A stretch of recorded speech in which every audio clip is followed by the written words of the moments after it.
دوران غسل کانوں کے چھید میں پانی پہنچانا۔ بلقیس بانو انڈیا سے پوچھتی ہیں، عورتیں کانوں میں بالیاں پہننے کے لیے جو کان چھدواتی ہیں، اگر اس سوراخ میں پانی نہ جائے تو کافی مشکل ہوتی ہے، جو کہ کافی مشکل ہوتا ہے، یعنی پانی پہنچانا، تو کیا غسل ہو جائے گا یا نہیں؟ غسل نہیں ہوگا، اس سوراخ میں پانی پہنچانا ضروری ہے۔ نیل پالش لگا کر وضو کرنے کا حکم۔ اگر عورتوں نے میک اپ کیا ہوا ہو پھر ان کے ناخن پر نیل پالش لگی ہوئی ہو تو کیا اس حالت میں وضو کر سکتے ہیں یا ان سب کو ہٹا کر وضو کرنا ہوگا؟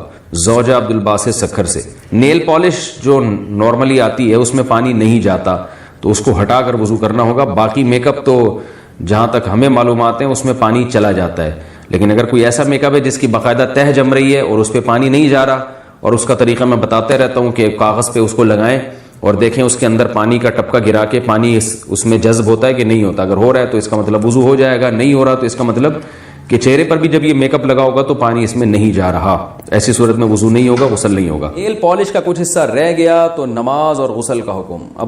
بنت عبد المنعم کراچی سے، کیا اگر کسی حائضہ عورت نے نیل پالش لگائی اور پاک ہونے کے بعد یا ایک دو دن کے بعد دیکھا کہ نیل پالش کا کچھ حصہ باقی رہ گیا ہے تو کیا نمازیں اور غسل دہرانا ہوگا اور روزے کا کیا حکم ہے؟ جی ہاں، دہرانا ہوگا، کیونکہ اتنا سا بھی اگر ایک بال کے برابر بھی جگہ خشک رہ جائے تو نہ وضو ہوتا ہے اور نہ غسل ہوتا ہے۔ غسل کے وقت کان کی بالیاں اتارنا ضروری ہے کیا؟ ہے اس کی حالت میں کانوں میں جو بالیاں پہنی جاتی ہیں یا ناک میں پہنا جاتا ہے، کیا غسل کرتے وقت اس کو دھونا لازمی ہے؟ بنت عنایت ڈیرہ اسماعیل خان۔ جی ہاں، دھونا لازمی ہے۔ اگر ہلانے سے پانی اندر پہنچ جاتا ہے تو نکالنا ضروری نہیں ہے۔ اگر ہلائے بغیر، یعنی وہ جو ناک میں ہے یا کان میں بالی ہے اس کو نکالے بغیر سوراخ میں پانی نہیں پہنچتا تو پھر اس کو دھونا لازم ہے، یعنی اس کو کھولنا اور پانی پہنچانا لازم ہے۔ وہمی نہ بنے، تھوڑا سا بھی یوں کریں تو پانی پہنچ جاتا ہے آرام سے۔ اس کو ہلا لیں اچھی طریقے سے، بالی کو، کانوں میں جو خواتین کے بالیاں ہوتی ہیں پانی کا چھینٹا ڈال کے نا اچھی طرح سے بالی کو ہلا لیا جائے اور پانی پھینکا جائے تو پانی پہنچ جاتا ہے۔ غسل کا صحیح طریقہ کیا ہے؟ بنت یوسف۔ غسل میں پہلے ہاتھ دھوئیں، پھر کلی کریں، پھر ناک میں پانی ڈالیں، پھر تمام بدن پر پانی ڈالیں۔ کیا یہ طریقہ صحیح ہے یا یہ صحیح ہے کہ پہلے ہاتھ دھوئیں پھر کلی کریں وغیرہ وغیرہ وغیرہ؟ میں صحیح طریقہ بتا دیتا ہوں کیونکہ غلط طریقہ انہوں نے کچھ غلط اور صحیح طریقے مکس کر کے لکھے ہوئے۔ تو صحیح طریقہ یہ ہے کہ سب سے پہلے آپ اپنے ہاتھ دھوئیں، اس کے بعد جہاں گندگی یا نجاست لگی ہے وہ گندگی اور نجاست اچھی طرح دھوئیں اور استنجا کریں۔ اس کے بعد آپ مکمل وضو کریں جیسے ہم پراپر وضو کرتے ہیں، اور پھر اس کے بعد آپ پورے جسم پہ پانی ڈالیں۔ یہ طریقہ ہے غسل کا۔ لیکن اگر آپ نے یہ طریقہ اختیار نہیں کیا اور ویسے ہی پورے جسم پہ پانی ڈال کے بہا دیا تو بھی غسل ہو جائے گا اور وضو بھی خود بخود ہو جائے گا اس میں، لیکن سنت طریقہ وہی ہے جو میں نے آپ کو بتایا۔ پاکی کے بعد دوبارہ خون آنا۔ انڈیا سے کسی نے پوچھا ہے کہ جی اگر حیض کے دنوں میں اچھی طرح خون نہ آئے اور پاکی حاصل کرنے کے بعد پھر دوبارہ خون شروع ہو جائے تو نماز کا کیا حکم ہے؟ کسی خاتون کو بلیڈنگ آئی جن دنوں میں آیا کرتی تھی، اور جو ان کا ٹائم تھا بلیڈنگ کے بند ہونے کا اس کے بعد بھی آتی رہی، تو 10 دن سے پہلے جب بھی خون آئے گا نا، 10 دن سے پہلے اگر وہ خون بند ہو گیا تو یہ کنٹینیو حیض ہی کا خون کہلائے گا۔ میں اس کو مثال سے سمجھاتا ہوں۔ دیکھیں کسی خاتون کی عادت ہے 5 تاریخ سے لے کے ان کو 10 تاریخ تک خون آتا ہے، اگلے مہینے 5 تاریخ کو خون شروع ہوا، 10 تاریخ کے بعد بھی کنٹینیو رہا، 11 تاریخ کو آیا، 12 تاریخ کو آیا، تو یہ کنٹینیو حیض ہی ہے۔ اب اگر 15 تاریخ سے پہلے بند ہو گیا تو اس کا مطلب 10 دن سے پہلے بند ہو گیا، تو جتنے دن میں بند ہوا وہ سارے دن حیض ہی کے کہلائیں گے۔ 7 دن میں بند ہوا تو 7 دن حیض کے۔ اگلے مہینے یہ سمجھا جائے گا بھئی اس خاتون کی عادت چینج ہو گئی، اب 7 دن حیض کے ہو گئے۔ لیکن خوب سمجھ لیں، اگر کسی خاتون کی عادت تھی 5 تاریخ سے لے کے 10 تاریخ تک حیض آنے کی، اب اس مہینے کیا ہوا کہ 5 تاریخ سے لے کے 10 تاریخ تک، پھر 11 کو بھی، 12 کو بھی، 13 کو بھی، 14 کو بھی، 15 کو بھی، اب 10 دن ہو گئے، 10 دن کے بعد 16 کو بھی خون آیا ہے، اس کا مطلب 10 دن سے زیادہ آ گیا۔ تو 10 دن سے زیادہ کبھی بھی حیض نہیں ہوتا، تو یہ اس کی علامت ہوگی کہ یہ جو ان کی عادت تھی نا 5 دن خون آنے کی، وہ تو خون کے دن کہلائیں گے، 5 دن سے زیادہ جو خون آیا ہے وہ خون استحاضہ کا کہلائے گا، لہذا اس میں جو نمازیں انہوں نے چھوڑی ہیں ان کی قضا ان پر لازم ہوگی۔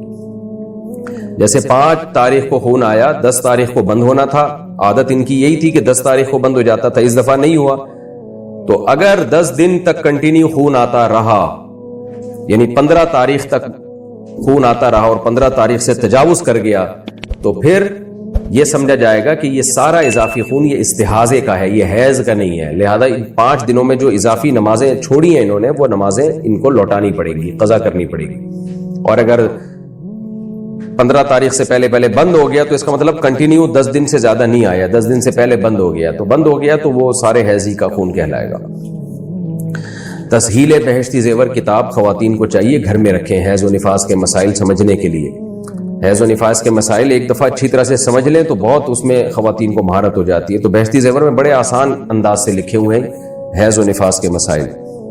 آج کل شرعی مسائل کی طرف لڑکیوں کی توجہ ہی نہیں ہے. ڈاکٹر بن رہی ہیں, انجینئر بن رہی ہیں, طہارت کے احکام اسلام تو آپ کو طہارت کے احکام بھی بتاتا ہے نا, تو آپ کو میڈیکل کالج میں تھوڑی بتائی جائیں گے یہ حیض و نفاس کے شرعی احکام کیا ہیں. تو یہ تو میڈیکل سائنس کا ٹاپک ہی نہیں ہے, نہ یہ آپ کو فزکس کیمسٹری میں یہ چیزیں سکھائی جائیں گی. یہ چیز شرعی احکام ہے. نماز کا طریقہ کیا ہے, غسل کا طریقہ کیا ہے, یہ ڈاکٹر تھوڑی بتائیں گے آپ کو. ڈاکٹر کی نظر میں تو ڈیٹول سے نہا لو, پانی سے نہا لو, ایک ہی بات ہے, دونوں میں جراثیم مر جاتے ہیں. لیکن اسلام یہ کہتا ہے آپ کو پانی سے نہانا پڑے گا, غسل پانی سے کرنا پڑے گا آپ کو. تو اس لیے حیض و نفاس کے مسائل خواتین سیکھیں. دینی تعلیم اتنی حاصل کرنا فرض ہے جس کا آپ کے روزمرہ کے شرعی مسائل سے تعلق ہے. طلب العلم فریضۃ علی کل مسلم و مسلمہ. نبی نے فرمایا کہ ہر مسلمان مرد اور عورت پر علم کا سیکھنا فرض ہے. تو اس کی تفسیر میں تشریح میں علماء کہتے ہیں آپ کو جن مسائل کی روزمرہ ضرورت پیش آتی ہے چاہے مرد ہو یا عورت, تو وہ علم آپ پر سیکھنا فرض ہے. تو حیض و نفاس تو خواتین کو واسطہ پڑتا ہے اس سے, تو لہذا ان پر لازم ہے کہ وہ یہ مسائل سیکھیں. اور بہشتی زیور رکھ لیں, تسہیل بہشتی زیور, جامع ترشید نے بہشتی زیور کو آسان کر کے چھاپا ہے, وہ کتاب رکھ لیں. پھر کوئی بات سمجھ میں نہ آئے تو پھر علماء سے رجوع کریں. لیکیوریا میں ہر بار کپڑا پاک کرنا ہوگا. میں نے لیکیوریا کے بارے میں آپ کی ویڈیو دیکھی تھی جس میں آپ نے بتایا تھا کہ ہر نماز سے پہلے پاکی حاصل کرنی چاہیے.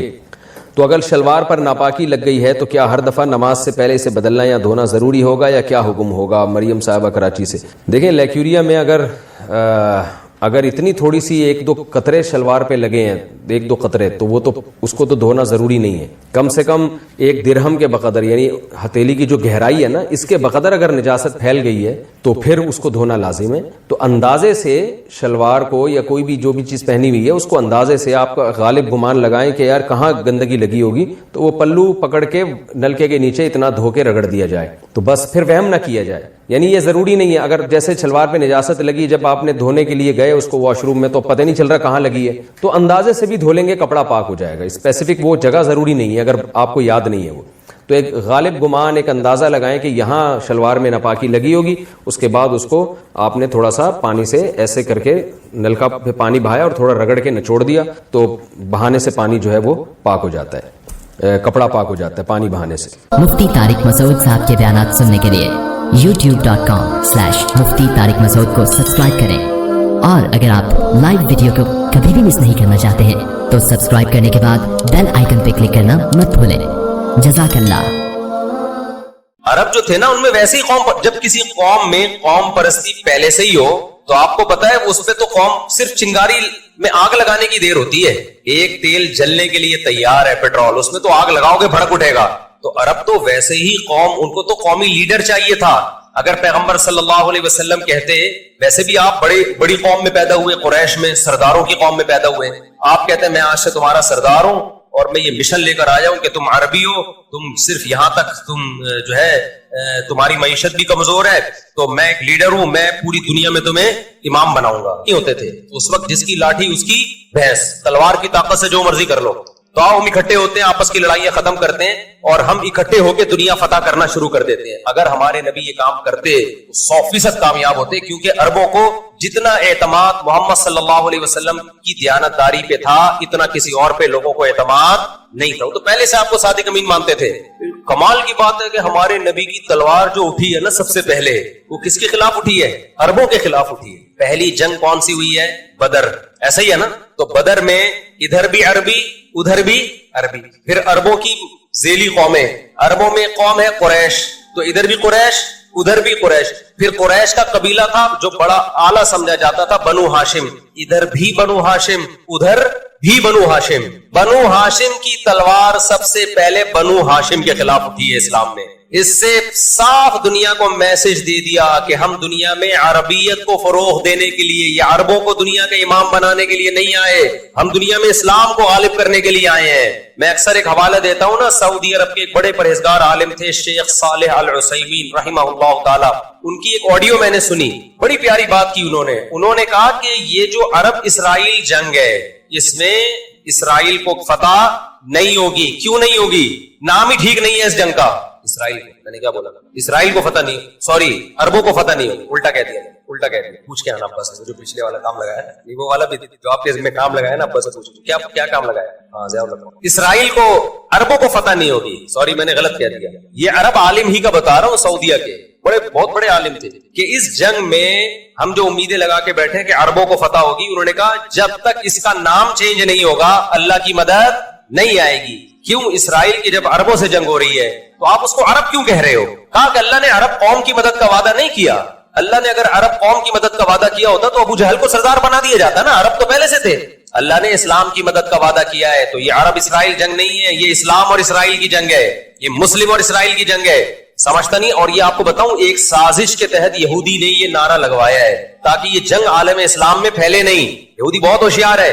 یہودیوں نے شروع سے ہی نا جرائد میں, اخباروں میں, میڈیا پہ عرب اسرائیل عرب اسرائیل عرب اسرائیل, یہ اتنا پروپیگنڈا کیا, اتنا پھیلایا اس کو کہ آج ہم بھی لاشعوری طور پہ کہتے ہیں عرب اسرائیل جنگ عرب اسرائیل جنگ عرب اسرائیل جنگ. یہودی نے کہا, یہودی کو پتا تھا مسلمان تو دنیا میں بہت ہیں, جتنے عرب ہیں اتنے ہی غیر عرب بھی ہیں. ترکی سارا غیر عربی ہے, وہ کیا ہے مسلمان. ازبکستان, تاجکستان, آذربائیجان, اتنی بڑی بڑی ریاستیں, عراق میں بہت سے غیر عرب بھی ہیں, ایران میں بہت سارے ہیں, اور ہر جگہ, بنگلہ دیش, انڈیا, 20-30 کروڑ تو انڈیا میں ہے, 20-30 کروڑ پاکستان میں ہے, اور بنگلہ دیش میں اب تک کی رپورٹ کے مطابق, اور اگلے سال آپ دیکھو جب سے ہمارے 4 شادیوں والا بیان جانا شروع ہے, یہ رپورٹیں 50 سال میں چینج ہو جائیں گی. دیکھنا پوری دنیا حیران ہو جائے گی یہ رپورٹ کو ہوا کیا ہے.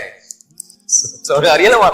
یہ جو مردم شماری ہو رہی ہے نا 50 سال کے بعد, یہ ساری دنیا کے ماہرین حیران ہوں گے کہ اس کائنات میں کون سا ایسا ایک واقعہ ہوا ہے کہ 1 ارب مسلمان 4 ارب ہو گئے, اور 4 ارب کافر وہ سمٹ کے کتنے ہو گئے, 1 ارب ہو گئے. یہ ہوا کیا ہے؟ پھر وہ جب تحقیق کریں گے, ان کے تحقیقی ادارے تھیسس لکھیں گے تو پتا چلے گا. ایک یوٹیوبر آیا تھا, مفتی صاحب تھے, انہوں نے بیانات کر کے مسلمانوں کی اسپیڈ کیا کر دی ہے, بڑھا دی. وہ بٹن پہ پاؤں رکھ کے چلے گئے تھے, اسپیڈ کا بٹن, ایکسلریٹر پہ پاؤں رکھ کے دنیا سے چلے گئے. وہ آٹومیٹیکلی اسپیڈ کیا ہوتی جا رہی ہے, کیونکہ اسپیڈ تو پھر آٹومیٹیکلی بڑھتی ہے نا.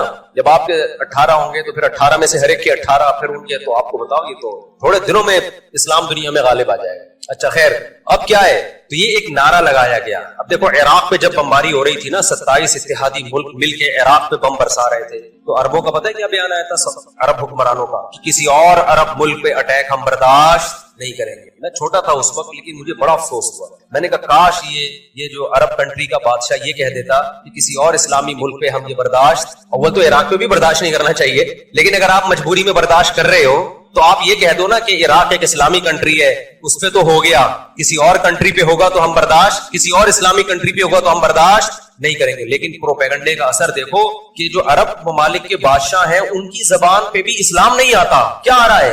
عربیت. یہ بڑی سازش کے تحت یہ کام کیا گیا میرے بھائی. جس نعرے کو اسلام ختم کرنے کے لیے آیا, اسی کی بیس پہ آپ جنگیں لڑ رہے ہو اور لوگوں کو کھڑا کر رہے ہو. تو اگر یہ عرب کی جنگ ہے تو پھر غیر عرب تھوڑی آئیں گے اس میں. تبلیغی جماعت دنیا میں پھیل گئی نا. اگر حاجی عبد الوہاب صاحب یا مولانا الیاس رحمۃ اللہ نعرہ لگاتے کہ بھائی جتنے بھی ہندوستان کے مسلمان ہیں وہ سارے کے سارے جمع ہو جائیں, ہم ایک خاص طریقے سے تبلیغ کر رہے ہیں, انڈیا پاکستان کے لوگ جمع ہو جائیں, تو کینیا سے جماعت آتی, وہ کیا ہو گیا بھائی, کینیا والے بولتے بھائی تمہارا مسئلہ ہے یار, ہمیں کیوں بیچ میں رگڑ رہے ہو ہے بھائی. اچھا عجیب بات آپ کو بتاؤں, پاکستان کی دنیا میں کہیں بھی قدر نہیں ہے, لیکن اگر آپ کی دنیا میں کہیں عزت تھوڑی سی ہے وہ مذہب کی بیس پہ. اگر آپ نے مذہبی تشخص ختم کر دیا نا تو پھر تو آپ کی 2 ٹکے کی اوقات, اکنامکلی تو کہیں ایسا ہے ہی نہیں. ابھی تو مجھے یاد ہے پچھلے جب کرنسی بہت گر گئی تھی, ہم سعودی عرب گئے تو پاکستانی کرنسی لے ہی نہیں رہے تھے, ڈالر لے کر آؤ. کرنسی اتنی ہو گئی تھی, انہوں نے کہا پوری بوری بھر کے 2-4 ریال لے کے جاؤ گے, ہم کھاتے کھائیں گے اس بوری کو. یہ آپ کی اوقات. لیکن آپ کو پتا ہے آپ دنیا میں کہیں بھی جاؤ, چاہے وہ لنگڑا لولا اسلام ہو, لیکن لوگ تھوڑی سی عزت دیتے ہیں اسلامی کنٹری. کیا لیبل لگاتے ہیں؟ اسلامی کنٹری. ایک اس لیے, ایک اس پہ کہ ایٹامک پاور, چاہے وہ لنگڑی لولی ہو. لوگ کہتے ہیں وہ بم جب چلانا نہیں ہے تو رکھ کے کیا کرنا ہے. دیکھو رکھا ہوا بھی بہت خطرناک ہوتا ہے, آپ کو پتا ہوتا ہے کہ نہیں چلے گا, لیکن پھر بھی آپ یہ سمجھ رہے ہو نا جب پاکستان کی ایسی حالت ہو گئی ابھی بھی بم نہیں چلا رہے, اگر یہ بم سے دستبردار ہو جائے نا تو جتنے اب ہے نا اس سے بھی جائیں گے. کوئی آپ کی جیب میں گرنیڈ پڑا ہوا ہو اور آپ جا رہے ہو, ڈاکو کو پتا ہے کہ اس کی جیب میں گرنیڈ ہے, یہ چلائے گا نہیں, لیکن وہ احتیاط اسی میں کرے گا کہ یار اس کو رہنے دو. بہت سے ایسے لوگ ہیں جن کی جیب میں گرنیڈ نہیں ہے, ان سے نمٹو پہلے. ہوتا ہے کہ نہیں ہوتا؟ آپ پلاسٹک کی پسٹل بھی لے کے جاؤ گے نا تو بھی ڈاکو, بھائی ڈاکو آپ کی طرف جب آئے گا جب سارے بغیر پستول والے نمٹ جائیں گے, کہے گا یار مارنا ہے تو پہلے وہ بغیر پسٹل کے, وہ بھی پسٹل کے بغیر, وہ بھی پسٹل کے, اس کو پہلے لوٹو نا. اس کو خواب کم ہو سکتا ہے سچی مچی کی, وہ پھر کیا کریں گے ہم, چلا دی. تو اسی لیے یہ جو گارڈ ہوتے ہیں نا گلیوں کے, ان کو لکڑی کی بندوقیں دے کے بٹھایا جاتا ہے. 50% ڈکیتیاں کم ہو جاتی ہیں. ڈاکو کہتا ہے ہو سکتا ہے سچی مچی کی نہ نکلے بھائی. تو اس لیے یہ جو بم ہے نا, بم یہ جیسا مرضی لنگڑا لولا بم ہو, لیکن اس کی وجہ سے تھوڑی سی ہماری دنیا میں عزت بولو. اور تیسری جو سب سے زبردست چیز ہے, تبلیغی جماعت کی وجہ سے ہماری دنیا میں بڑی عزت. میں ایک دفعہ بنوری ٹاؤن میں گیا, وہاں افریقہ سے ایک لڑکا آیا ہوا پڑھنے کے لیے. اب آپ مجھے بتاؤ دنیا میں کتنا بڑا بیوقوف ہوگا جو دوسرے ملک سے ہمارے ملک میں پڑھنے کے لیے آئے. کبھی سنا آپ نے؟ ابے ہمارے والے تو اپنے ایک دوسرے کو بیوقوفی کا دانا دے رہے ہوتے ہیں کہ جب تو آکسفورڈ یونیورسٹی جا سکتا ہے, جب تو امریکہ جا سکتا ہے پڑھنے کے لیے, تو کے یو میں کیوں پڑھ رہا ہے؟ کہتے ہیں کہ نہیں کہتے؟ کراچی یونیورسٹی میں وہ لوگ پڑھ رہے ہیں جن کے پاس باہر جانے کا پیسہ نہیں ہے. گٹکے کے پیسے نہیں نکلتے ان کے پاس بیچاروں کے, وہ کہاں سے باہر جائیں گے؟ مجبوراً یہاں پڑھ رہے ہیں. لیکن اگر کوئی امریکہ سے پڑھنے کے لیے آپ کے ادارے میں آ رہے ہیں, انڈونیشیا سے, ملیشیا سے, افریقہ سے, فرانس سے, جاپان سے پڑھنے کے لیے آپ کے ادارے میں آ رہا ہے, تو آپ پوچھو گے نا بھائی ایسا یہاں کیا ہے کہ آپ وہاں کے بجائے کہاں کے پڑھ رہے ہو یہاں؟ تو کہے گا بھائی میں سائنس اور ٹیکنالوجی پڑھنے کے لیے نہیں آیا, میں آپ کے مدرسوں میں پڑھنے کے لیے آیا. وہ مدرسے جن کو یہاں کے اسکالرز نے کہا ہے کہ ان مدرسوں میں منجن بکتا ہے. سمجھ میں آ رہی ہے بات؟ اگر منجن بک رہا ہوتا, امریکہ سے, برطانیہ سے, فرانس سے لوگ یہاں پڑھنے کے لیے نہیں آتے, اور ڈاکٹر اور انجینئر نہ پڑھ کے جاتے. میرے شاگردوں میں ڈاکٹرز بھی ہیں, انجینئرز بھی ہیں, پی ایچ ڈی اسکالرز بھی ہیں جو مدرسوں میں آئے ہیں پڑھنے. بنوریا جا کے دیکھو, ہر دوسرا طالب علم کوئی امریکہ کا ملے گا, کوئی برطانیہ کا ملے گا, کوئی کہاں کا, کوئی کہاں کا. اور پھر ہمارے ہی ان ہندوستان پاکستان کے علماء نے برطانیہ میں جا کے مدرسے بنائے. اب عجیب بات ہے, آپ حیران ہو گئے. یہ جو اسکالر آج کے کہہ رہے ہیں مدرسوں میں منجن بکتا ہے, منجن بکتا ہے, ایک رٹ لگائی ہوئی ہے, کچھ بھی نہیں ہوتا. آپ ان مدرسوں کی ویلیو دیکھو کیا ہے. میں فرانس گیا ہوں, جرمنی گیا ہوں, وہاں میں مفتیان کرام سے ملا, مذہبی اسکالر سے ملا. میں نے کہا آپ کہاں پڑھے ہیں؟ کہہ رہے ہیں برطانیہ میں پڑھ کر آئے ہیں. ارے برطانیہ میں تم مفتی بننے برطانیہ گئے تھے؟ برطانیہ کی کسی یونیورسٹی؟ انہوں نے کہا نہیں, وہاں ہندوستان کے کوئی دیوبند کے عالم تھے, انہوں نے مدرسہ کھولا 50 سال پہلے, 100 سال پہلے. وہاں سے اتنے مفتیان کرام فارغ ہو چکے ہیں. آپ کو فرانس میں, جرمنی میں, اٹلی میں, اسپین میں, برطانیہ کے مدرسوں سے پڑھے ہوئے لوگ ملیں گے. وہ مدرسے نہیں جن کو گورنمنٹ چلا رہی ہے, وہ مدرسوں کو چلا کون رہا ہوگا؟ یہاں کوئی پاکستانی یا کوئی انڈین چلا رہا ہوگا. اب نہیں آئی سمجھ میں بات. لیکن کمال کی بات ہے, یہ منجن ایسا بیچا, جن کو لوگ کہتے ہیں نا منجن بیچتے ہیں مدرسوں میں, ایسا مدرسے میں منجن بیچا کہ فرانس سے بھی کوئی عالم بننے کے لیے ہم سے منجن خریدنے آ رہا ہے. تو یا تو یہ منجن نہیں ہے میرے بھائی, یہ آپ منجن بیچ رہے ہو. نہیں آئی بات. میرا خیال ہے, دیکھو اس کی میں مثال دیتا ہوں. ایک آدمی کہہ رہا ہے کہ ایک دوا ہے اس کے پاس, میڈیسن ہے جو کینسر کے مریضوں کو ٹھیک کر دیتی. لوگوں کو تجربہ, ایسی کوئی دوا ہے نہیں, ایسا نہ چلے جائیں گے. آپ نے دیکھا یار لوگ ٹھیک ہوتے جا رہے ہیں. دوسرا بندہ اٹھا, اس نے حسد میں آ کے کہا بے بھائی یہ کینسر کے نام پہ منجن بیچ رہا ہے, منجن بیچ رہا ہے. سب نے بات اتنی سنی اور سارے اس کے گرد اکٹھے ہو گئے. لیکن کچھ عقل مند تھے, انہوں نے کہا ہم ذرا ریسرچ کرتے ہیں کہ اس نے جن کو میڈیسن دی ہے وہ ٹھیک ہوئے بھی ہے کہ نہیں. جا کے دیکھا یار تو 100% ریزلٹ ہے. تو وہ کیا کہے گا بھائی منجن یہ نہیں, منجن کون بیچ رہا ہے؟ منجن وہ بیچ رہا ہے جو ان کو منجن کہہ رہا ہے. تو آپ کبھی مدرسوں کے اندر جا کے تو دیکھو میرے بھائی, رائے بنڈ میں جا کے دیکھو, رائے بنڈ کا مدرسہ کون سا ملک ہے جہاں سے وہاں طلبہ پڑھنے کے لیے نہیں آئے؟ کون سا ملک ہے؟ تو آپ نے پاکستانیوں کو بھی بیوقوف بنا دیا, امریکیوں کو بھی بیوقوف بنا دیا, ڈاکٹروں کو بھی, انجینئروں کو بھی, پی ایچ ڈی اسکالرس کو بھی, وہ سارے آ رہے ہیں مدرسوں میں پڑھنے کے لیے. اور جو نہیں پڑھ رہے وہ کیا کہہ رہے ہیں, یہاں مدرسوں میں کیا بک رہا ہے؟ منجن. تو پھر آپ کو یہ اپنا مدرسہ بنا لو. مدرسہ تو ضروری ہے یا نہیں عالم بنانے کے لیے؟ ان اسکالرس کا نہ اپنا کوئی مدرسہ ہے, نہ جو مدارس ہیں ان کو یہ پروموٹ کرتے ہیں. 2 نمبر مدرسے بھی ہوتے ہیں, ہم کب کہہ رہے ہیں, لیکن یہ تھوڑی کہ سارے 2 نمبر ہو گئے. دوسری بات یہ, میں نے بہشتی زیور پہ کہا تھا نا کہ یہ کتاب بہت زبردست کتاب ہے, پڑھا کرو. اس پہ کسی نے منجن بیچا, اس نے بولا یہ 2 نمبر کتاب ہے. تو جو بھی اس طرح کی بات کرتا ہے نا, میں کہتا ہوں آپ کوئی اور کتاب لے آؤ یار. یہ فوراً کہتے ہیں ہماری کوئی کتاب نہیں, ہم قرآن و حدیث کو مانتے ہیں. تو ابے قرآن و حدیث ہی سے نکال کے لکھ لو نا کوئی کتاب, ترتیب سے لکھ لو. وضو کے طریقہ, کتاب الطہارہ, پھر کتاب الوضو, پھر کتاب الغسل, جیسے علماء نے کیا. یہ بہشتی زیور میں ہے, تو آپ اردو میں ایسی کوئی چھاپ دو. جس پہ کم از کم آپ کے 50-60 علماء کے دستخط ہو, تو ہم کہیں گے یہ پڑھ لو گھر میں. نہ آپ کے پاس ہے نہ ہمیں پڑھنے دیتے ہو. اس کو کہتے ہیں انگلی توڑنا. ہمیں صحیح حدیث سے پتا چلتا ہے کہ قرب قیامت میں جب مسلمان بہت کسمہ پرسی میں ہوں گے تو خراسان سے لشکر اٹھے گا. خراسان یہ افغانستان اور ایران کا حصہ, اس علاقے کو نبی صلی اللہ علیہ وسلم کے دور میں خراسان کہا جاتا ہے, جس میں قندھار بھی آتا ہے, ایران کا بھی حصہ آتا ہے اس میں. تو یہاں سے لشکر اٹھے گا, مجاہدین لڑیں گے بہت بڑی تعداد میں, دنیا میں جہاد ہوگا, مسلمان ظلم کی چکی میں پس کے تنگ آ چکے ہوں گے. تو تلاش کریں گے حضرت مہدی کو, کیونکہ حضرت مہدی وہ شخصیت ہیں جن پہ تمام نیک لوگ جمع ہو جائیں گے اور وہ مسلمانوں کی میدان جنگ میں کمانڈ کریں گے, جہاد میں کمانڈ کریں گے. تو ان کو بیت اللہ میں تلاش کیا جائے گا. وہ رسول اللہ صلی اللہ علیہ وسلم کی اولاد میں ہوں گے اور لوگ ان کو پہچان لیں گے, اہل اللہ پہچان کر ان کو اپنا امیر بنائیں گے اور ان کی قیادت میں پھر لڑائی اور جہاد شروع ہوگا.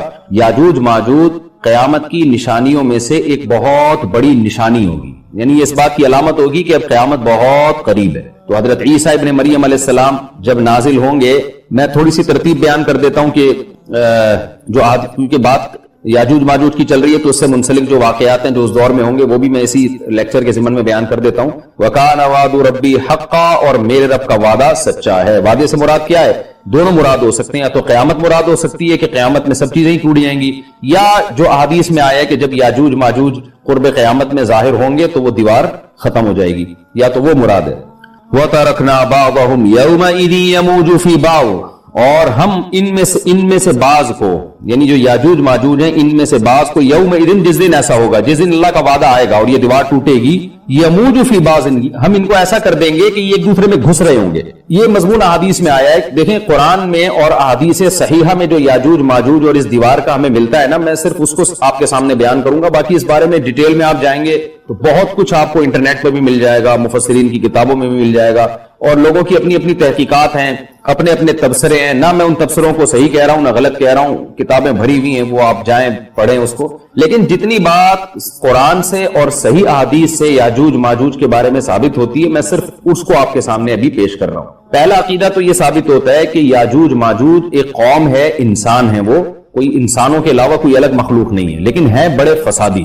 دوسری بات یہ بہت قدیم ہے, ذوالقرنین جب گئے تو اس سے پہلے کی یہ قوم ہے اور زمین میں پہلے سے فساد مچا رہی ہے, لیکن بہت زیادہ ان کی کثرت نہیں تھی جتنی کثرت قرب قیامت میں ہوگی, کیونکہ نسل ان کی بہت تیزی کے ساتھ بڑھ رہی ہے. تیسری بات یہ ہے کہ اللہ نے ان کو دنیا کے کسی حصے میں رکھ کے چھپا دیا ہے. چھپایا اس لیے ہے کہ ان کے ظاہر ہونے کا ایک ٹائم ہے, اور وہ ہے حضرت عیسیٰ علیہ السلام کا دور. حضرت عیسیٰ ابن مریم کے دور میں یاجوج ماجوج ظاہر ہوں گے. تو اسی کو آپ چوتھا پوائنٹ بھی کہہ سکتے ہیں. تیسرا پوائنٹ کیا ہو گیا کہ ان کو چھپا دیا گیا ہے. لہذا یہ جو لوگ کہتے ہیں نا یاجوج ماجوج دریافت ہو گئے, فلاں جگہ ہے فلاں جگہ ہے, تو بھائی ہمیں جب ایک چیز چھپا دی گئی ہے اور ایک ٹائم بتا دیا گیا ہے کہ اس ٹائم پہ ظاہر ہوں گے, تو اس سے پہلے وہ دریافت ہو ہی نہیں سکتے. پہلے دریافت ہو گئے تو اس کا مطلب نبی صلی اللہ علیہ وسلم کی گویا پیش گوئی غلط ہو گئی. تو جو جس کا ٹائم ہے اسی ٹائم پہ وہ ظاہر ہوں گے. چوتھی بات میں نے جیسے بتائی کہ حضرت عیسیٰ علیہ السلام کے دور میں وہ ظاہر ہوں گے. پانچویں بات, صحیح حدیث سے یہ بات ثابت ہے کہ یاجوج ماجوج وہ جو دیوار بنی تھی اس کو چاٹتے رہتے ہیں, ختم کرتے ہیں. اب چاٹنا کا جو لفظ حدیث میں ہے اس سے مراد زبان سے چاٹنا بھی ہو سکتا ہے,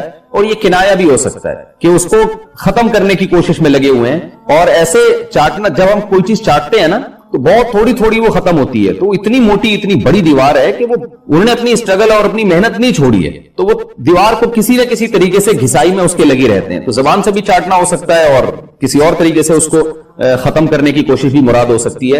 اور حدیث میں آتا ہے کہ ایک دن آئے گا وہ جب ختم ہونے والی ہوتی ہے نا, تو وہ کہتے ہیں کہ ہم کل اس کو دوبارہ شروع کریں گے اور کل ہم اس کو ختم کر دیں گے. لیکن وہ اللہ تعالیٰ اپنی قدرت سے دوبارہ اس دیوار کو اتنا ہی موٹا کر دیتے ہیں جتنا ذوالقرنین نے کیا تھا. تو قرب قیامت میں جب حضرت عیسیٰ علیہ السلام کا ظہور ہوگا تو وہ یہ کہیں گے ہم انشاءاللہ اس کو کل ختم کریں گے. تو انشاءاللہ کا لفظ جب استعمال کریں گے, کیونکہ وہ قوم ہے کافر, وہ اللہ پہ اعتماد کرنا, اللہ پہ توکل کرنا یہ چیز نہیں. جیسے کافر تو نہیں کہے گا نا اللہ نے چاہا تو وہ اللہ پہ یقین نہیں رکھتے. تو وہ جب اللہ کا نام لیں گے اور کہیں گے کہ اللہ نے چاہا تو ہم اس کو کل ختم کر دیں گے, تو پھر اسلام کی وجہ سے وہ دیوار ختم ہو جائے گی. اس کی مثال ایسے جیسے حدیث میں آتا ہے, پچھلی قوموں میں ایک نوجوان تھا جو جادوگر کے پاس بھی جاتا تھا اور راہب کے پاس بھی جاتا تھا, جس کا سورہ بروج میں تذکرہ ہے, والسماء ذات البروج میں. تو جب وہ نوجوان پکڑا گیا, وہ مسلمان ہو گیا تھا, بادشاہ نے اس کو بھیجا تھا جادوگر کے پاس کہ جادو سیکھے, لیکن وہ راہب کے پاس جاتا, عیسائیت سیکھی اس نے اور نیک مسلمان بن گیا.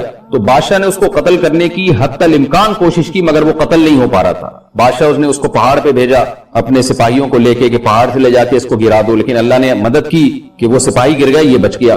بادشاہ نے حکم دیا اس کو سمندر میں لے جا کے غرق کر دو, وہ سارے سپاہی غرق ہو گئے, یہ بچ گیا. تو کسی بھی طرح سے اس کی قتل کی کوششیں کامیاب نہیں ہو رہی تھی. تو اس نے بادشاہ سے کہا کہ تو اگر مجھے قتل کرنا چاہتا ہے نا تو چوک پہ کھڑا کر کے تیر مجھے مار اور کہے کہ بسم اللہ وربی ھذا الغلام, اس نوجوان کے رب کے نام سے میں اس کو قتل کرتا ہوں. تو اللہ کا نام لے کے مجھے مارے گا تو میں قتل ہو جاؤں گا. نوجوان یہ قربانی اس لیے دے رہا تھا کہ بادشاہ جب پوری پبلک کے سامنے اللہ کا نام لے گا تو لوگوں کو یقین آ جائے گا کہ بھئی اللہ کا نام لینے سے تو کام ہو گیا, اور اللہ کا نام لیے بغیر کام نہیں ہو رہا تھا. تو جو بادشاہ اللہ کو مانتا نہیں تھا آج اس کو بھی اللہ کا نام لینا پڑا ہے. تو نوجوان نے یہ قربانی اس لیے دی کہ بادشاہ جب اللہ کا نام لے گا لوگوں کو اللہ کی ذات پہ یقین آئے گا اور لوگ مسلمان ہو جائیں گے, عیسائیت کو قبول کر لیں گے. تو اس نوجوان نے یہ قربانی دی اور بادشاہ نے اللہ کا نام لے کے جب تیر مارا تو وہ نوجوان شہید ہو گیا, اور لیکن پورا ملک مسلمان ہو گیا, عیسائیت قبول کر لی. اور سورہ بروج میں پھر اللہ نے ان کا تبصرہ کیا, ان کا واقعہ بیان کیا ان کے بارے میں کہ کیسے بادشاہ نے خندقیں کھود کھود کے پوری قوم کو جو ہے وہ جو دین سے پیچھے نہیں ہٹے ان کو کس طرح سے آگ میں پھینک دیا ان سب کو. تو اس سے پتہ چلتا ہے کہ کافر بھی بعض دفعہ جب اللہ کا نام لیتا ہے نا تو اس کو دنیاوی فائدہ ہو جاتا ہے. تو یاجوج ماجوج بھی تنگ آ کر پھر اللہ کا نام لیں گے اور کہیں گے اللہ نے چاہا تو ہم اس دیوار کو کل ختم کر دیں گے, اور بالآخر وہ دیوار ختم ہو جائے گی. پھر قرآن کے الفاظ ہیں آگے کہ جب یہ دیوار ختم ہوگی وَتَرَكْنَا بَعْضَهُمْ يَوْمَئِذٍ. اچھا ہاں, میں بتا رہا تھا کہ حدیث سے کیا پوائنٹ پتہ چلتے ہیں. تو یہ 5 پوائنٹ ہو گئے. چھٹا پوائنٹ یہ کہ حضرت عیسیٰ ہی کے دور میں یہ کسی وبا کے ذریعے ہلاک ہو جائیں گے. حضرت عیسیٰ علیہ الصلوۃ والسلام یہ اتنے زیادہ ہوں گے کہ ان سے لڑنا ممکن نہیں ہوگا, جیسے کہ قرآن میں بھی آ رہا ہے وَتَرَكْنَا بَعْضَهُمْ يَوْمَئِذٍ يَمُوجُ فِي بَعْضٍ, ہم ان میں سے بعض کو بعض کے اندر گھسا دیں گے. اتنی کثرت سے ایک دوسرے میں, نہیں اب آبادی کی کثرت بہت ہوگی ان کی, گھسے ہوئے ہوں گے ایک دوسرے میں, یہ جیسے چیونٹی اور مکوڑے ہوتے ہیں, تو ان سے لڑنا ممکن نہیں ہوگا. تو حضرت عیسیٰ علیہ الصلوۃ والسلام لوگوں کو لے کے کوہ طور پہ چلے جائیں گے اور باقی مسلمان وہ اپنے اپنے گھروں کے اندر بند ہو جائیں گے, اور پھر اللہ کی طرف سے ایک وبا آئے گی اور اس وبا میں یہ سارے کے سارے ہلاک ہو جائیں گے. اور پھر جب ہلاک ہو جائیں گے تو اتنی زیادہ ان کی لاشیں زمین پہ ہوں گی, اتنی زیادہ کہ انسانی آبادی ان کی لاشوں سے متعفن ہونا اور بیمار ہونا شروع ہو جائے گی. ان کی لاشوں سے بدبو اٹھے گی, اور ظاہر ہے انسان ہوں گے یہ, تو اس کی وجہ سے جو زمین کا ماحول خراب ہوگا. پھر حضرت عیسیٰ علیہ الصلوۃ والسلام اللہ سے دعا مانگیں گے کہ اللہ تعالیٰ ان کو کسی طرح ٹھکانے لگائے, کوئی انتظام کرے. پھر حدیث میں آتا ہے بارشیں ہوں گی اور سیلاب آئیں گے اور ان کی لاشیں بہہ بہہ کے پانیوں میں جا کے سمندروں میں جا کے ختم ہو جائیں گی. اللہ تعالیٰ ان کو اس طرح سے ٹھکانے لگائے گا. تو یہ یہاں تک جتنے بھی مضامین ہیں یہ صحیح حدیث سے ثابت ہیں. تو قرآن کہتا ہے وَتَرَكْنَا بَعْضَهُمْ يَوْمَئِذٍ يَمُوجُ فِي بَعْضٍ, ہم ان میں سے بعض کو بعض میں چھوڑ دیں گے, بہت کثرت ہوگی. وَرُفِخَ فِي الصُّورِ, اور پھر سور پھونکا جائے گا. قرآن میں تو یہ کہ سور پھونکا جائے گا ایسے لگ رہا ہے جیسے فوراً پھونکا جائے گا, مگر احادیث میں تفسیر ہے کہ فوراً نہیں پھونکا جائے گا. یاجوج ماجوج قیامت کی نشانیوں میں سے ایک بہت بڑی نشانی ہوگی, یعنی یہ اس بات کی علامت ہوگی کہ اب قیامت بہت قریب ہے. تو حضرت عیسیٰ ابن مریم علیہ السلام جب نازل ہوں گے, میں تھوڑی سی ترتیب بیان کر دیتا ہوں کہ جو کیونکہ بات یاجوج ماجوج کی چل رہی ہے تو اس سے منسلک جو واقعات ہیں جو اس دور میں ہوں گے وہ بھی میں اسی لیکچر کے ضمن میں بیان کر دیتا ہوں. ہمیں صحیح حدیث سے یہ پتہ چلتا ہے کہ قرب قیامت میں جب مسلمان بہت قسمہ پرسی میں ہوں گے تو خراسان سے لشکر اٹھے گا. خراسان یہ افغانستان اور ایران کا حصہ, اس علاقے کو نبی صلی اللہ علیہ وسلم کے دور میں خراسان کہا جاتا ہے, جس میں قندھار بھی آتا ہے, ایران کا بھی حصہ آتا ہے اس میں. تو یہاں سے لشکر اٹھے گا, مجاہدین لڑیں گے بہت بڑی تعداد میں, دنیا میں جہاد ہوگا, مسلمان ظلم کی چکی میں پس کے تنگ آ چکے ہوں گے, اور لڑتے لڑتے حدیث میں آتا ہے اتنی بڑی بڑی لڑائیاں ہوں گی کہ 1/3 مسلمان شہید ہو جائیں گے اس میں, 1/3 مجاہدین جو لڑنے والے ہوں گے, اور 1/3 جو ہوں گے وہ میدان جنگ سے بھاگ جائیں گے, اور 1/3 کو اللہ فتح عطا فرمائے گا. تو جو 1/3 میدان جنگ سے بھاگ جائیں گے, نبی صلی اللہ علیہ وسلم نے فرمایا ان کی توبہ کبھی قبول نہیں ہوگی. جو 1/3 شہید ہو جائیں گے وہ افضل ترین شہداء ہوں گے اس وقت کے, اور 1/3 کو اللہ تعالیٰ غلبہ عطا فرمائیں گے. ایک واقعہ تو ہمیں قرب قیامت میں نبی صلی اللہ علیہ وسلم سے یہ ملتا ہے صحیح حدیث سے. دوسرا ہمیں یہ ملتا ہے کہ قرب قیامت ہی میں مسلمان قسمہ پرسی کا شکار ہوں گے, تو تلاش کریں گے حضرت مہدی کو, کیونکہ حضرت مہدی وہ شخصیت ہیں جن پہ تمام نیک لوگ جمع ہو جائیں گے اور وہ مسلمانوں کی میدان جنگ میں کمانڈ کریں گے, جہاد میں کمانڈ کریں گے. تو ان کو بیت اللہ میں تلاش کیا جائے گا وہ رسول اللہ صلی اللہ علیہ وسلم کی اولاد میں ہوں گے، اور لوگ ان کو پہچان لیں گے، اہل اللہ پہچان کر ان کو اپنا امیر بنائیں گے، اور ان کی قیادت میں پھر لڑائی اور جہاد شروع ہوگا۔ اور یہ لڑائی جب دمشق میں لڑائی ہو رہی ہوگی تو دمشق میں عصر کی نماز کے وقت حضرت مہدی، میں نے جو یہ کہا کہ دمشق میں لڑائی ہو رہی ہوگی، مقصد یہ نہیں ہے کہ دمشق کوئی میدان جنگ بنا ہوا ہوگا، مقصد یہ ہے کہ وہ مجاہدین کا لشکر دمشق میں ہوگا عصر کی نماز کے وقت، لڑائی چاہے کسی اور میدان میں ہو رہی ہو، لیکن حدیث میں ہمیں دمشق کا تذکرہ ملتا ہے، تو دمشق میں حضرت شام کا تذکرہ ملتا ہے، اور جو قرائن ہمیں ملتے ہیں وہ دمشق کی ایک خاص مسجد ہے، وہ مسجد حضرت مفتی تقی عثمانی صاحب اور مفتی رفیع عثمانی صاحب نے اس کو ہائی لائٹ بھی کیا، لیکن وہ یقینی نہیں ہے، یہ خوب سمجھے، انہوں نے اس کا بھی تبصرہ کیا کہ اس کے بارے میں کوئی یقین نہیں ہے۔ تو حضرت مہدی عصر کی نماز پڑھا رہے ہوں گے، لوگ امامت میں آپ کے پیچھے کھڑے ہوں گے، یہاں تک کہ مسجد کے مینار پر، آج بھی وہ مینار موجود ہے جس کے بارے میں غالب گمان ہے کہ یہ وہ مینار ہے جہاں حضرت عیسیٰ علیہ السلام نازل ہوں گے، غالب گمان کے درجے میں کہا جا سکتا ہے، ورنہ پھر اسی کے اڑوس پڑوس میں کوئی مسجد ہوگی۔ میرا اگر شام جانا ہوا تو انشاءاللہ میں ارادہ ہے کہ میں ولاگ میں اس مسجد کا بھی تذکرہ کروں گا، اس جگہ کا بھی تذکرہ کروں گا، لیکن میں پہلے یہ بات بتا دوں کہ وہ 100% یقینی نہیں ہے، ایسا نہ ہو کہ اس مسجد کے مینار پہ چڑھ کے لوگ جو ہے وہ اس کے کوئی مینار کو ہی چاٹنا شروع کر دیں تبرک کے طور پہ۔ تو عصر کی نماز کا ٹائم ہوگا، حضرت عیسیٰ ابن مریم علیہ الصلوۃ والسلام فرشتوں کے کندھوں پہ ہاتھ رکھ کے نیچے اتریں گے نماز کے ٹائم پہ، یعنی آسمان سے مینار تک آئیں گے، اور پھر مینار سے آپ کے لیے سیڑھیاں لگائی جائیں گی، سیڑھیوں کے ذریعے مینار سے نیچے اتریں گے اور لوگ ان کو پہچان لیں گے، حضرت مہدی ان کو امامت کے لیے آگے کریں گے کہ آپ اللہ کے ایک پیغمبر ہیں، آپ نماز پڑھائیے، حضرت عیسیٰ علیہ السلام انہی کو آگے رکھیں گے، اور اس طرح کا مفہوم ہے حدیث میں کہ اللہ نے اس کام کے لیے آپ کو ہی منتخب کیا۔ کیا مطلب یہ امامت اس امت کا حق ہے؟ تو حضرت عیسیٰ ابن مریم علیہ الصلوۃ والسلام کا جو کام ہوگا وہ جہاد ہے، اور یہودیوں سے انتقام لینا، کیونکہ یہودیوں نے اپنے خیال میں حضرت عیسیٰ کو قتل کیا تھا، تو اللہ نے یہودیت ہی کے خاتمے کے لیے اور دجال کے خاتمے کے لیے عیسیٰ ابن مریم کو نازل کیا ہے۔ حضرت مہدی سے پہلے ہی دجال ظاہر ہو چکا ہوگا، دجال کے بارے میں حدیث میں آتا ہے کہ ہر پیغمبر نے اپنی امت کو دجال کے فتنے سے ڈرایا ہے۔ اچھا، یہ دجال ایک ایسی شخصیت ہے جس کا یہودی انتظار ہم سے زیادہ کر رہے ہیں، کیونکہ یہودی اس کو اپنے لیے نجات دہندہ سمجھتے ہیں، جبکہ حدیث میں آتا ہے کہ دجال کانا ہوگا اور اس کا خدائی کا دعویٰ ہوگا، اس کے پاس کچھ ایسی طاقتیں ہوں گی کہ مردے کو زندہ کر دے، زندہ کو مار دے، ایک طرف اس کے باغ ہوگا، ایک طرف اس کے آگ ہوگی، جو اس پر ایمان لائے گا اس کو باغ میں داخل کرے گا، اور جو اس پر ایمان نہیں لائے گا اس کو آگ میں داخل کرے گا، اور رسول اللہ صلی اللہ علیہ وسلم نے فرمایا اس کی جو آگ ہے حقیقت میں وہ جنت کا باغ ہوگا، اور اس کا جو باغ ہے حقیقت میں وہ جہنم کی آگ ہوگی۔ تو جو نبی کی باتوں پہ یقین کرتے ہیں وہ دجال کے فتنے سے محفوظ رہیں گے، اور حدیث میں سورہ کہف کی بھی تلاوت کا حکم ہے، جمعے کے دن جو کہف کی تلاوت کرتا ہے اللہ اس کو دجال کے فتنے سے محفوظ رکھتا ہے۔ اب آپ دیکھیں یہ سورہ کہف میں ہی قیامت کی علامات کا تذکرہ ہے نا، تو شاید اسی وجہ سے کیونکہ جو سورہ کہف پڑھتا رہے گا وہ یاجوج ماجوج کے واقعات بھی پڑھتا رہے گا اور اللہ کی قدرت کے واقعات بھی پڑھتا رہے گا، تو دجال کے فتنے سے اللہ اس کو اس برکت سے بچا کے رکھیں گے، فتنے سے محفوظ رکھیں گے۔ تو وہ ایسی طاقتیں دکھائے گا، بے وقوف لوگ اس پہ ایمان لے آئیں گے۔ حدیث میں آتا ہے کہ کانا کبھی بھی خدا نہیں ہو سکتا، یعنی اس کی تو ایک آنکھ ہوگی نہیں، لیکن بے وقوف لوگ اس کے یہ کچھ ظاہری کمالات دیکھیں گے، یہ نہیں دیکھیں گے کہ یہ تو شکل بھی اس کی اچھی نہیں ہے، یعنی خدا کا بس کم جمال والا ہوتا ہے نا، یہ تو ہے بھی کانا، اور اس کے بڑا بڑا کافر بھی لکھا ہوا ہوگا واضح طور پر جس سے پتا چلے گا، لیکن احمق اور بیوقوف لوگ جیسے روحانی عامل کو کچھ شعبدے دیکھ کر ان پہ سے متاثر ہو جاتے ہیں نا، روحانی عاملوں کے شعبدے دیکھ کے، تو ایسے ہی دجال کے شعبدے دیکھ کے متاثر ہوں گے۔ تو بہت لوگوں کو، خلقت کو، بہت بڑی امت کو گمراہ کرے گا دجال، اہل اللہ کو اللہ تعالیٰ اس کے فتنے سے محفوظ رکھے گا۔ پھر حضرت عیسیٰ ابن مریم جب نازل ہوں گے تو وہ دجال کو قتل کریں گے، حدیث میں آتا ہے کہ نیزے کے ذریعے گھوڑے پہ بیٹھ کے قتل کریں گے۔ علماء نے اس حدیث کا دو مطلب بیان کیے ہیں کہ یا تو اس کا مطلب یہی ہے کہ واقعی گھوڑے پہ بیٹھیں گے، نیزہ استعمال کریں گے، اور زمین جو ہے وہ اتنی پہلے اس سے جنگیں ہو چکی ہوں گی کہ لوگ دوبارہ تلواروں گھوڑوں کی طرف آ جائیں گے، اس بات کا امکان ہے، ہر ملک ایٹمی طاقت بن چکا ہے، تو اگر یہ ایٹم بم سارے ملک آپس میں چلا دیں تو ہم دوبارہ گدے گھوڑوں والی زندگی پر آ جائیں گے، ٹیکنالوجی ساری تباہ برباد ہو جائے گی انسان کی ترقی۔ تو اس بات کا بھی امکان ہے کہ کوئی اس سے پہلے ہو سکتا ہے کوئی ایسی جنگ عظیم ہو کہ انسانیت دوبارہ پہاڑوں پتھروں کے دور میں آ جائے، لیکن ظاہر یہ معلوم ہوتا ہے کہ رسول اللہ صلی اللہ علیہ وسلم نے جو کلام کیا ہے، ظاہر ہے اس دور کے لحاظ سے جو لوگوں کے جہاں تک جو لوگوں کی مینٹل اپروچ ہے وہاں تک، تو نبی صلی اللہ علیہ وسلم میزائل یا اور ٹینکوں کا تذکرہ کرتے تو کیا سمجھ میں آتا؟ تو گھوڑے سے مراد ہے جو اس زمانے کا گھوڑا ہوگا، اور نیزے سے مراد ہے اس زمانے کا جو اسلحہ ہوگا، کیونکہ نیزہ نبی کے دور کا ایک مناسب اسلحہ تھا اور گھوڑا نبی کے دور کی میدان جنگ کی ایک مناسب سواری تھی۔ تو اس سے یہ بھی پتہ چلتا ہے کہ ہو سکتا ہے عیسیٰ ابن مریم نیزے کے بجائے کلاشنکوف کا استعمال کر لیں، تو یعنی وہ نیزہ جو ہے وہ اس کلاشنکوف کی، جو بھی اسلحہ اس وقت حضرت عیسیٰ ابن مریم استعمال کریں گے اس کی ایک تعبیر ہے، تو اس کا بھی پورا امکان ہے۔ تو ہمیں بہرحال اتنا ایمان ہمارے لیے ضروری ہے کہ دجال کو قتل کرنے والی جو ذات ہے جو شخصیت ہے وہ عیسیٰ ابن مریم علیہ الصلوۃ والسلام. تو حضرت عیسیٰ کے ذریعے اللہ تعالیٰ دجال کو قتل کریں گے اور حضرت عیسیٰ کی قیادت میں زبردست جہاد ہوگا.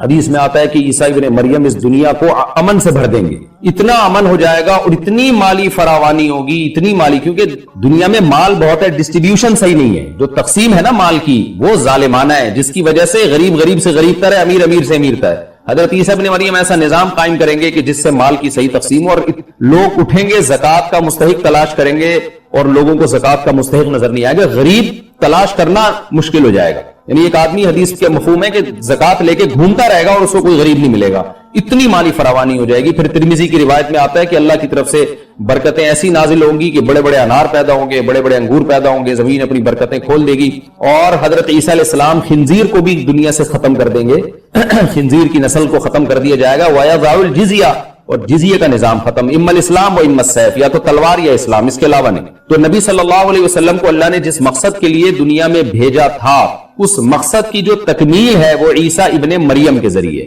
باقی اس میں حکمتیں کیا ہیں اس پر میرے الگ سے بیانات موجود ہیں کہ اللہ نے حضرت عیسیٰ ابن مریم کا انتخاب کیوں کیا اس کام کی تکمیل کے لیے, اسی امت میں کوئی کیوں منتخب نہیں کر لیا, یا یہ کہ پیغمبر صلی اللہ علیہ وسلم ہی کے ذریعے پوری دنیا میں اسلام کو غالب کر دیا جاتا, اس میں کیا حکمتیں ہیں, اس پر میرے الگ سے بیانات موجود ہیں. ابھی تو میں کوشش کرتا ہوں کہ تفسیر سے میں جو ٹو دا پوائنٹ بات ہے اس سے یہاں اس لیکچر میں نہ ہٹوں. تو اسی وقت حضرت عیسیٰ ابن مریم اس کو یاجوج ماجوج کو قتل کریں گے اور دنیا انصاف سے بھر جائے گی, اور اللہ تعالیٰ نے جو پیغمبروں کو دنیا میں بھیجا تھا اس کا مقصد کیفیت اور کمیت دونوں لحاظ سے حاصل ہو جائے گا.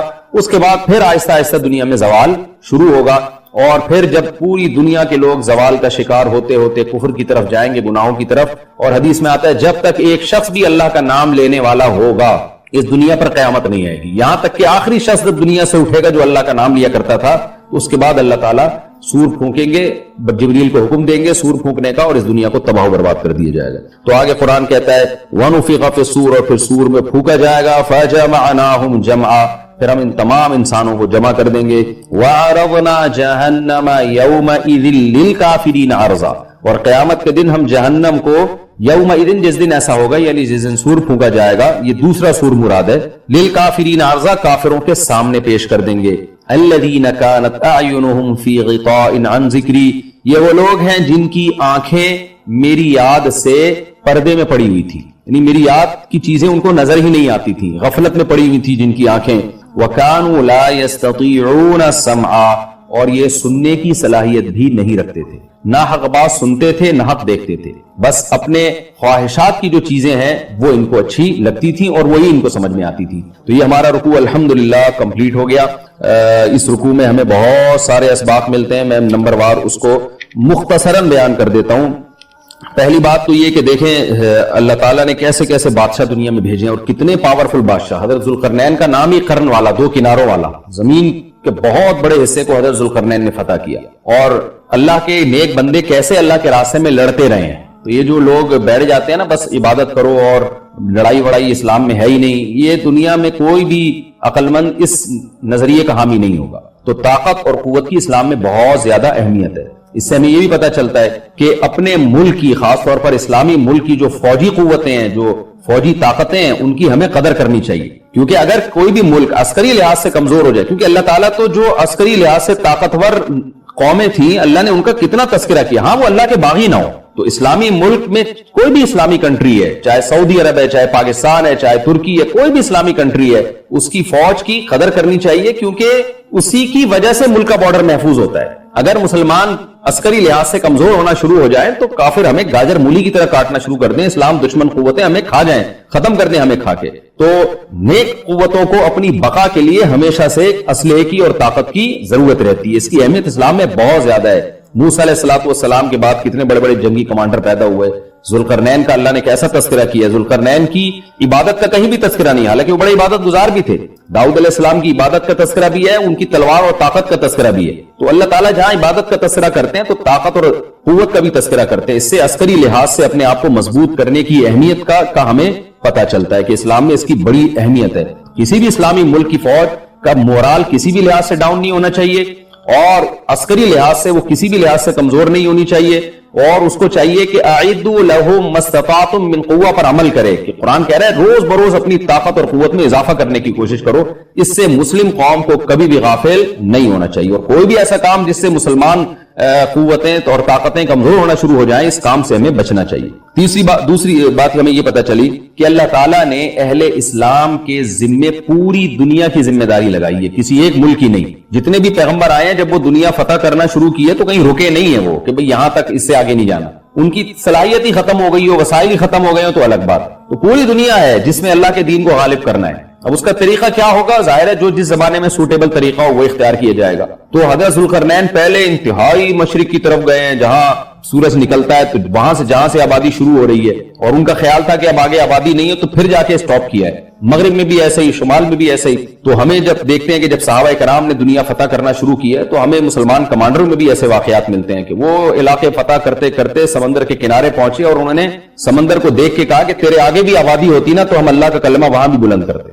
یہ دور تھا مسلمانوں کا، اور یہ عیسیٰ ابن مریم دوبارہ پھر وہی کریں گے، پوری دنیا کو فتح کریں گے. تو حضرت ذوالقرنین کے اس واقعے سے پتہ چلتا ہے کہ پوری دنیا کی ذمہ داری اللہ نے ہمیشہ سے اہل اللہ پہ لگائی ہے، اور وہ پوری دنیا میں اللہ کے دین کو غالب کرنے کی کوشش میں ہمیشہ سے لگے رہے ہیں. تیسری بات ہمیں پتہ چلتی ہے کہ اسباب اور وسائل کی اہمیت. حضرت ذوالقرنین نے جب اتنا پہاڑوں کے بیچ میں اتنا یعنی لوہے کی پلیٹیں لگا کے تانبا پگھلا کے آہنی دیوار بنائی ہے تو خوش ہوئے ہیں، ھذا رحمت من ربی، میرے رب کی رحمت ہے. تبھی تو اللہ کا شکر ادا کیا نا، خوشی پہ شکر ادا کیا جاتا ہے. تو اس سے یہ بھی پتہ چلتا ہے کہ سائنس اور ٹیکنالوجی، دیکھیں یہ کام ٹیکنالوجی کے بغیر ممکن نہیں تھا. تبھی تو اس قوم نے کہا نا ذوالقرنین سے کہ ہم پیسے آپ کو دیں گے، لیکن ہمارے پاس وہ وسائل نہیں ہے، وہ ٹیکنالوجی نہیں ہے ہمارے پاس. اور بظاہر ایسا لگتا ہے کہ ان کے پاس لوہا بھی تھا، تانبا بھی تھا، کیونکہ حضرت ذوالقرنین اب یہ تو نہیں ہے کہ زمین کے مشرق کی طرف دوبارہ لوہا جمع کرنے گئے ہوں، تو وہیں سے جو کچھ ہوگا نکالا ہوگا. تو وسائل اس قوم کے پاس تھے، ٹیکنالوجی نہیں تھی کہ اس لوہے کو اور اس تانبے کو پگھلا کے دونوں پہاڑوں کے بیچ میں پلیٹیں کیسے بنانی ہیں اور ان کو کیسے ان کے بیچ میں تانبا کر کے کہانی دیوار بنائی. یہ ٹیکنالوجی ان کے پاس نہیں تھی. تو اس سے ہمیں ٹیکنالوجی کی ویلیو کا بھی پتہ چلتا ہے. آج مسلمان اس میں بھی بہت پیچھے چلے جا رہے ہیں اور اس کو مذہب سمجھنا شروع کر دیا ہے. یہ بات بھی غلط ہے. حضرت ذوالقرنین نے اتنی طاقت اور قوت کا استعمال کیا اور اتنے زبردست طریقے سے اس وقت جو بھی اس سوٹیبل ٹیکنالوجی تھی اس کا استعمال کر کے دو پہاڑوں کے بیچ کے راستے کو بند کر دیا اور اس پہ خوشی منائی ہے ذوالقرنین نے. یہ نہیں کہا کہ بھئی اس سے کچھ بھی نہیں ہوتا، اصل میں تو بس انسان کو چاہیے کہ وہ اللہ اللہ کیا کرے بیٹھ کے، اور یہ کیا اللہ سے بس مدد مانگو، اللہ ہی. یاجوج ماجوج کے بارے میں ان کو کہہ دیتے ذوالقرنین کہ تم سب رات کو تہجد میں اٹھ کے دعائیں مانگو، اللہ یاجوج ماجوج سے تمہیں بچا لے گا. نہ حضرت ذوالقرنین نے کہا دعائیں بھی مانگو، یقیناً حکم دیا ہوگا دعائیں مانگنے کا، لیکن ہم پورے اسباب اور وسائل استعمال کریں گے، لوہے کی پلیٹیں بنائیں گے، تانبے کو پگھلائیں گے، اوپر چڑھائیں گے اور اس طرح سے پوری مضبوط دیوار بنائیں گے. آج مسلمان ہاتھ پہ ہاتھ رکھ کے بیٹھ گیا ہے اور وظیفوں میں اور جو ہے بس وہ چند صبح شام کے وظیفے پڑھ کے وہ سمجھتا ہے کہ ساری دنیا کے سارے مسائل کا حل اس سے ہو جائے گا.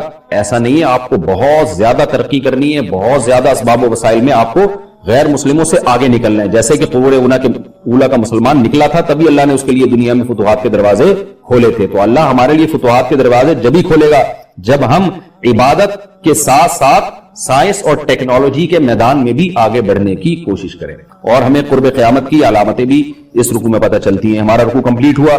انشاءاللہ اگلے ایپیسوڈ میں سورہ کہف کا 12واں رکوع یعنی آخری رکوع اور 15ویں پارے کا تیسرا رکوع انشاءاللہ میں شروع کروں گا. اللہ تعالی ہمیں سمجھنے کی، عمل کی توفیق عطا فرمائے اور پھر انشاءاللہ ہماری سورہ کہف ختم ہو جائے گی.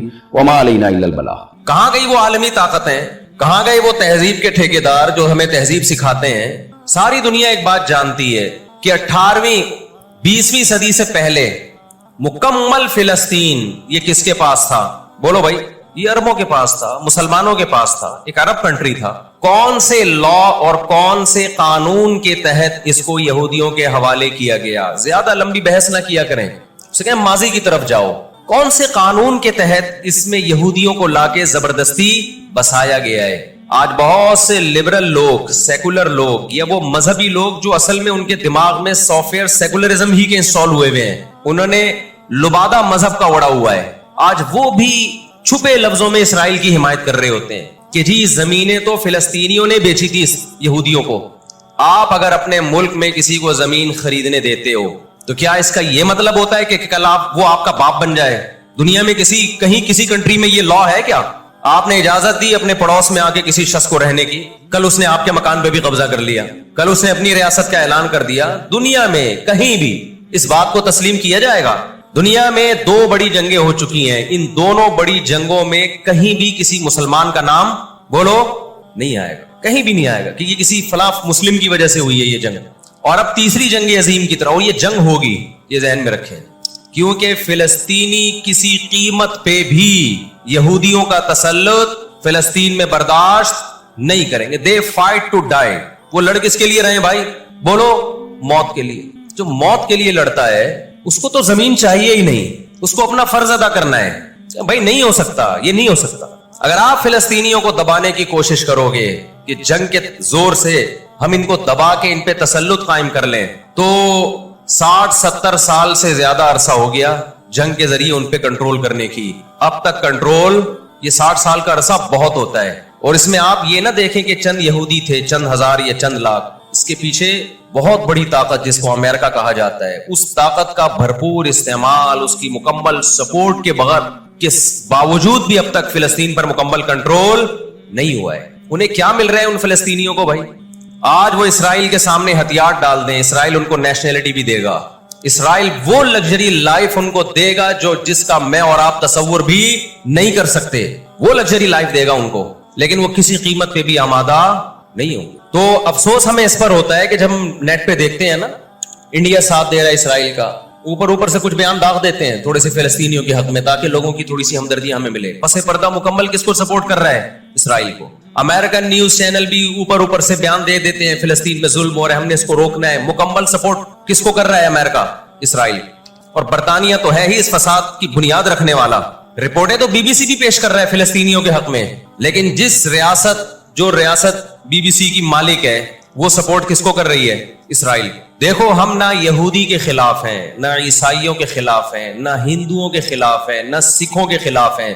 ہندو, سکھ, عیسائی اور یہودی, ان کے بارے میں ہمارے پاس قرآن کی واضح تعلیمات ہیں. لا اکراہ فی الدین قد تبین الرشد من الغی. دین میں کوئی زبردستی نہیں ہے, کسی شخص کو مذہب کی تبدیلی پر مجبور نہیں کیا جائے گا, کیونکہ اللہ نے سیدھا راستہ اور غلط راستہ 2 اور 2 4 کی طرح بیان کر دیا ہے. جس کا دل چاہے سیدھے راستے پہ چلے, جس کا دل چاہے برے راستے پہ چلے. قرآن نے یہ بھی واضح کر دیا کہ آپ کسی پر زبردستی نہیں کر سکتے, تلوار کی زور سے کسی کو اسلام میں داخل نہیں کر سکتے. اے اللہ ہم نے ان غیر مسلموں سے سلوک کیسا کرنا ہے یہ بھی قرآن نے بیان کر دیا. لا ينهاكم الله عن الذين لم يقاتلوكم في الدين ولم يخرجوكم من دياركم ان تبروهم. 28واں پارہ.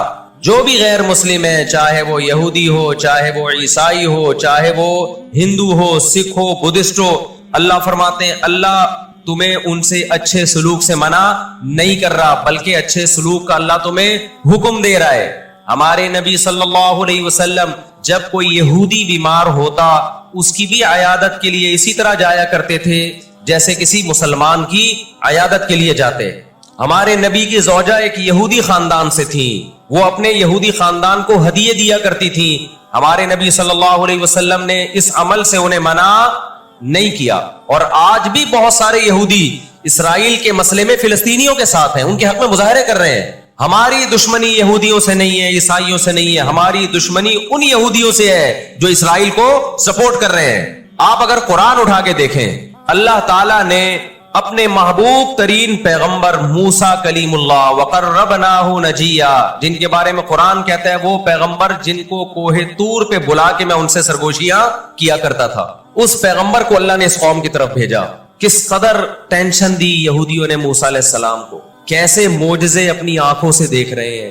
درجنوں مرتبہ لاٹھی کو سانپ بنتے ہوئے دیکھا, سمندر کو اپنے سامنے 2 ٹکڑے ہوتے ہوئے اس قوم نے دیکھا جو آج اسرائیل پہ قبضہ, فلسطینیوں پہ ظلم کر رہی ہے. آج یہودی کیا کہتے ہیں کہ بیت المقدس ہمارا ہے, ہمارے پیغمبر موسیٰ علیہ السلام, ابراہیم علیہ السلام, یعقوب علیہ السلام, اسحاق علیہ السلام, یہ تو سارے ہمارے پیغمبر ہیں, یہ سارے ہمارے پیغمبر ہیں, تو یہ ہمارا قبلہ ہے. یہ قرآن کیا کہتا ہے؟ آپ سورہ بنی اسرائیل اٹھائیں, وقضينا إلى بني إسرائيل في الكتاب لتفسدن في الأرض مرتين ولتعلن علوا كبيرا فإذا جاء وعد أولاهما بعثنا عليكم عبادا لنا أولي بأس شديد فجاسوا خلال الديار وكان وعدا مسؤولا ثم رددنا لكم الكرة عليهم وأمددناكم بأموال وبنين وجعلناكم أكثر نفيرا إن أحسنتم أحسنتم لأنفسكم وإن أسأتم فلها فإذا جاء وعد الآخرة ليسوءوا وجوهكم وليدخلوا المسجد كما دخلوه أول مرة وليتبروا ما علوا تدبيرا. اللہ کہتے ہیں ہم نے تمہیں 2 چانس دیے بیت المقدس میں, 2 چانس, 2 دفعہ ہم نے تمہیں بیت المقدس پہ غلبہ عطا کیا, لیکن جب تم نے بدعمالی کی, تم اپنی تاریخ اٹھا کے دیکھو, 2 دفعہ تمہاری بیت المقدس میں دھنائی ہوئی ہے, 2 دفعہ تمہاری پٹائی ہوئی ہے بیت المقدس میں, اور وہ تمہاری بدعمالیوں کی وجہ سے ہوئی ہے. تو یہودیوں کے ہاتھ سے جو بیت المقدس نکلا ہے وہ ہماری وجہ سے نہیں نکلا, وہ کس کی وجہ سے نکلا ہے؟ ان کی اپنی ناشکریاں اور اپنی بدعمالیوں کی وجہ سے نکلا ہے. اللہ نے پھر عیسائیوں کو غلبہ عطا کیا بیت المقدس پہ. دنیا میں 3 مسجدیں ایسی ہیں جو اللہ کی نظر میں بہت مقدس ہیں, اور ان پر حکومت کرنے کا حق, کنٹرول کرنے کا حق اسی کو ہے جو اللہ کے دین برحق کو ماننے والے ہیں. یہ اسلام کی روشنی میں, ایک مسجد حرام, ایک مسجد نبوی اور تیسری مسجد اقصی, یہ اسلام کی روشنی میں. اور دنیا کے قوانین کی روشنی میں بھی دیکھا جائے, ہو سکتا ہے یہودی کہ میں اسلام کو نہیں مانتا, امریکہ کہے میں اسلام کو نہیں مانتا, آپ نہ مانیں اسلام کو, لیکن آپ ریاستوں کے حقوق کے تو قائل ہیں نا. 18ویں 19ویں صدی کے آخر میں دنیا میں جن ممالک کی لکیریں کھنچ چکی تھیں, پوری دنیا کا معاہدہ ہے, پوری دنیا کے ایگریمنٹ ہے کہ جس ریاست کو ہم نے تسلیم کر لیا ہم اس کے خلاف مسلح لڑائی, بولو نا, نہیں لڑ سکتے. مجھے ایک بات بتاؤ, آج اگر برطانیہ اٹھ کے پاکستان پہ حملہ کرتا ہے, دنیا کس کو برا بھلا کہے گی؟ بولو نا, کیا ہو گیا؟ برطانیہ کو کہے گی نا. اگر وہ کہے کہ میں یہاں پہلے حکومت کر کے گیا ہوں, یہودی کہتے ہیں نا ہم نے بیت المقدس پہ حکومت کی ہے لہذا ہمارا حق ہے. بھائی حکومت تو برٹش نے بھی کی ہے پورے بر صغیر پر, لیکن آج کیا برطانیہ کو اجازت دی جائے گی کہ چونکہ آپ پہلے ہندوستان پہ حکومت کر کے گئے ہیں لہذا آپ دوبارہ بھی اٹیک کر سکتے ہیں؟ کیا دنیا کے کسی قانون میں اس کی اجازت دی جا سکتی ہے؟ یہی کہا جائے گا بھائی ونس اپون اے ٹائم, اب جب ایک کنٹری بن گیا ہے اور آپ نے اس کو ایز اے کنٹری تسلیم کر لیا ہے, دنیا نے تسلیم کر لیا ہے, اب اس کی لکیریں کھنچ چکی ہیں, اب اس سے 1 انچ بھی دنیا میں کسی کنٹری کو اس سے آگے بڑھنے کی اجازت نہیں ہوگی تو یہ بین الاقوامی لا اور بین الاقوامی قانون کی روشنی میں جرم سمجھا جائے گا. فلسطین اور بیت المقدس اسلام کی روشنی میں بھی مسلمانوں کا ہے, اور بین الاقوامی قوانین کی روشنی میں بھی کس کا ہے؟ مسلمانوں کا ہے. وہ تو 2 وجوہات ہیں. تو آپ بتاؤ اتنی بڑی وجہ کے ہوتے ہوئے کیا فلسطینی وہ مسجد چھوڑ سکتے ہیں کیا؟